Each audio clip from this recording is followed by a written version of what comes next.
This is Ali coming at you live from LOTT Studios, and we're here with our third episode of Hit Me Out, all right? So just hit me out. We got a few topics for you all as usual. Today is a kind of heavy episode, so we're going to start with sports, all right? First topic we got for you all here today. I know, roll the clip. I think the Detroit Lions is going to win 2 out of the next 5 Super Bowls. I know. The Lions winning 2 out of the next 5 Super Bowls sounds crazy to me too, all right? Well, for this season, I'm at the point where I can't even defend this anymore, you know? I don't have anything to say about the Lions until we get over 500. Moving on to basketball, all right? We got the top 5 teams for the first quarter of the season. These are our power rankings, all right? For the NBA, we got the Bucks, the Lakers, the Celtics, the Mavs, and the Raptors. Right, those teams either did what they were supposed to do, or they kind of came about the blue where they overachieved. So we kind of felt that, you know, they deserve to be on that list. But in the NFL, the power rankings run a little different. These are the top 5 teams that we feel are going to make a nice splash in the playoffs. Sleeper picks are coming soon, but these are the front runners. We got the Ravens, the 49ers, the Patriots, the Seahawks, and the Saints. Watch out for those teams. It's January. Next thing we got to talk to you all about today is dreamers. All right, let the dreamers dream, people. Dreamers are really the ones who end up changing the world. Somebody had to say, I want to go from a chair, okay? I want to control this helicopter. What's a helicopter? Now look, we got airports all over the place, multiple different airlines, and that happened because of a dreamer. All right, let these dreamers dream. And now that brings us to the final topic, the reason that, you know, we even shot episode 3. And that's talking about human trafficking. I remember when I was in undergrad, this had to be maybe 2011, 2012. I had heard something about it, and that was pretty much all I heard. I heard people saying that it was, I guess, becoming more common. And that was 8-9 years ago. About a month ago, I saw a post on social media, and it said, women, if you ever get into these driver cars, make sure that the child safety lock is off. So I sent it around, and people were pretty much all saying the same thing. Yeah, that's a big deal. Yeah, that's an issue. Yeah, it's a lot going on these days. I didn't even know that was still an issue. Look at this pie chart. Please pull up the pie chart. It tells a bunch of different stories. The one that I see is 100% of men need to step up and help protect our communities. All right, because I got a shaking stat for you. You might think of human trafficking and think that, oh, they're taking all our women. That was the first thing I thought. They're taking our women and we're letting them because we're not doing a good enough job to protect them. But listen to this stat. In 2018, 51.6% of active cases were children in the United States. So that's the United States stat. They're calling human trafficking modern slavery. The original sin of America. All right, let's look at the effects of slavery. Let's go back 150 years, 200 years. Let's go back to 1800. Slavery is abolished in the late 1800s. Let's say you have a kid who was born in 1890. All right, that kid is born in 1890. He's coming out in a world where slavery was just abolished, which means that he's going to be handicapped. He's going to be set back because at that time, people were still trying to play catch up. All right, 1890 he was born. Let's say 30 years later, he has a child. It's 1920 now. Yeah, that's really close. So let's think about this baby that was just born. The baby's dad was born in 1890 and was the first free baby of his family, possibly. His dad was a slave with no rights, no freedom, no justice. So now it's 1920. Let's say that child has a baby, 30 years, it's 1950. It's 1950 already.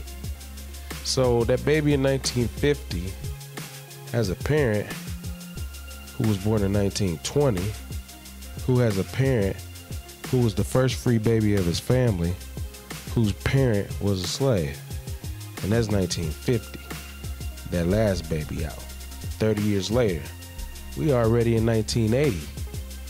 Okay? So in 1980, that person had a parent who was born in 1950, who had a parent who was born in 1920, who had a parent that was born in 1890, who was the first free baby of his family, whose parent was a slave. So now we not in 1980 anymore. We're in 2010. Yeah, that was really just around the corner. So you got a baby who was born in 2010, who had a parent who was born in 1980, who had a parent that was born in 1950, who had a parent that was born in 1920, who had a parent who was the first free baby of their family at 1890, whose parent was a slave. That was the original sin here in America. This is all cause and effect. And if we look at what's going on with this modern slavery thing, what's going to be the effect of that? Because if we look at the original sin, Colin Kaepernick still doesn't have a job. Who knew that standing up for injustice was a reason to lose your career? Stay tuned, stay with us. We're coming right back because we get into the nitty gritty. We're going to solve this problem. Peace. Here we go. We back with part 2. We got Brandon calling in from LOTT Sports Detroit. Brandon, can you hear me? I can hear you well. Hey, what's going on, man? Man, everything is good, man. How about you, man? I can't complain. Well, I guess I could complain about these Lions, man. You see the game Sunday? Hey, man, I stopped complaining, man. As soon as I heard Stafford was out 6 weeks with broken bones in the back, 6 man. weeks. So I say, well. At Michigan and, Ohio State, you really judge, based on how you play each other.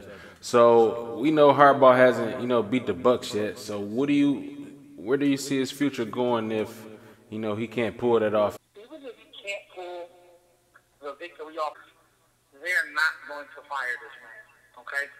He's almost highest paid coach in college football. And the one thing that people will say is that Michigan is turning the corner offensively because they played probably some of the best football since the second half against Penn State. Then the next game they played Notre Dame and crushed Notre Dame, destroyed them. Maryland destroyed them. Then they played Michigan State, destroyed them. It was really all about having the offense finally click. Yeah. I don't think he needs to, lose his job or anything, but, I don't understand how you can, go that long without beating the Bucs. You know what I'm saying? But, that's a different topic for a different day. We'll talk about that more in a couple of weeks. But, while we're talking about Harbaugh, let's talk about somebody who he coached, early on in his career, Colin Kaepernick. It's a lot going on with him, man. It's a lot going on in the last couple of weeks. I feel like this is all going on for a real reason. He's speaking on what he feels is injustice. He's speaking on, things that affect us all as humans. He's speaking on things that, affect us all as America. Well, not us all, but, us here in America. It affects everybody's rights. So, him speaking up for what he believes in, ultimately, seemingly cost him his job. I don't want to point anybody out. I don't want to, point any fingers or anything like that. It's really time to just get to the root of the problem and solve it instead of just making him the scapegoat. So I guess that's, my views on it. What do you think about this whole Kaepernick situation? This this reminds me of when they stopped Muhammad Ali from boxing for those 3 years because he wouldn't go fight. Because he wouldn't go fight in the military. Right? Yeah. So they didn't give up. They took his boxing license. They took his championships away. And they said he wouldn't be able to fight nowhere. Then 3 years later, the state of Georgia, believe it or not, gave him a boxing license for him to be able to fight somebody. Yeah. So the similarities of the both of them are so real. Yeah. That's wild, man. That's wild. Well, I guess, while we kind of, talking about social issues, this weekend I heard something that really left a real foul taste in my mouth. I was going on going through my timeline, and I saw somebody saying, "Women, look out. If you get in the Uber or Lyft, make sure that the door has a child lock that's not on," And I'm like, what is this about? And then I talked to a couple females, and they were saying that, that human trafficking thing is like it's a big thing now. Like it's a huge epidemic. I remember hearing something about it, maybe 5-6 years ago, but that was like, the last I had heard about it. I didn't know that it was a growing machine. My thing is, how is this even happening if, us as men were doing our part in protecting these women and protecting our communities? So I just kind of want to get, your thoughts on that and see if I'm tripping. Is it really our fault as men, or is it our fault as a community, or, should we look to, public safety for these things? Like, what are your thoughts on that issue?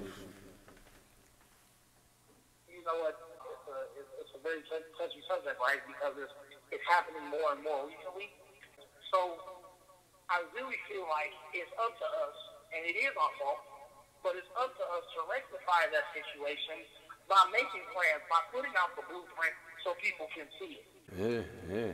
That's real, man. That's super real. I guess the next thing I kind of want to talk about is, like you were saying, coming up with some type of plan. And I always felt like this. A lot of our best soldiers are lost in the streets.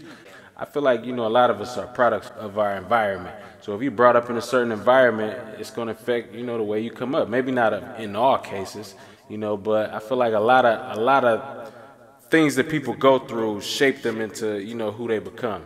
And some of those people become real thorough people, real, hard skinned, cold hearted people. Because those are really the ones who should be, helping protect these communities. I feel like the world is so small now. We're connected to each other by the hip. Everybody's in each other's pocket for the most part.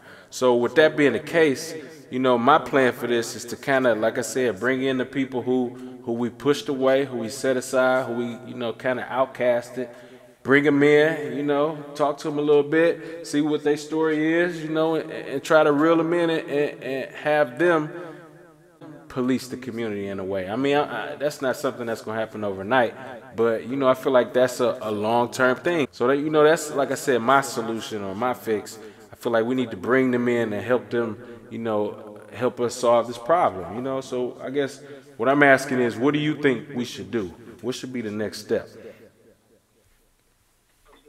I 1,000% agree with what you're saying. We do need to bring those people in, and we need to show those people love, first of all, because they are a hated group, because they are the ones that are involved in the crime, ones that are involved in the mischief, in the selling of the drugs to our people. But the people that are actually taking the people off the streets aren't taking people who are on the streets. You get what I'm saying? Mm-hmm. They're not taking the people that are on the street. They're taking the people who are just walking to work, who's trying to live a righteous life, believe it or not. Well, I got to walk to work because I don't have a car, but my baby needs to eat today. So I still need to go and make this money. So I got to do what I got to do. Yeah, that is true. What do you think somebody could do to, I guess, bring awareness to the situation that'll make people want to move? And I'm not talking about, marching. There's nothing wrong with marching and rallies, but I'm kind of a man about action. Like, what could the men of the community do starting tomorrow, to help bring an end to this issue? And like I said, I know this isn't something that's going, be resolved overnight. But what's something that you think we could do a little of every day that'll help, bring this thing to an end? Lead by example. Those three words are very strong. Leading by example. And the best way to lead by example is start things like a community neighborhood watch, right, in these areas. There's no way that as many men that we have out here in our communities that we should have a security team on every block. And I guarantee you, initially, some people will be like, man, that's crazy. I don't want to do stuff like that. But by the end, when it actually starts working and people are actually being cared for, and you actually start hearing people say, thank you for saving my life, then you'll get the type of respect that you need from doing something like that. Mm-hmm. 24 hours in a day. I guarantee you there's people that are up at 2, 3, 4, 5, 6 o'clock in the morning that ain't doing nothing. Mm-hmm. So why not be patrolling that area? Why not be making sure that, all right, this is the time of night where stuff like this normally happens. So I'm going to make sure that we got the right team to patrol the area so when we do see something, we can get right on it.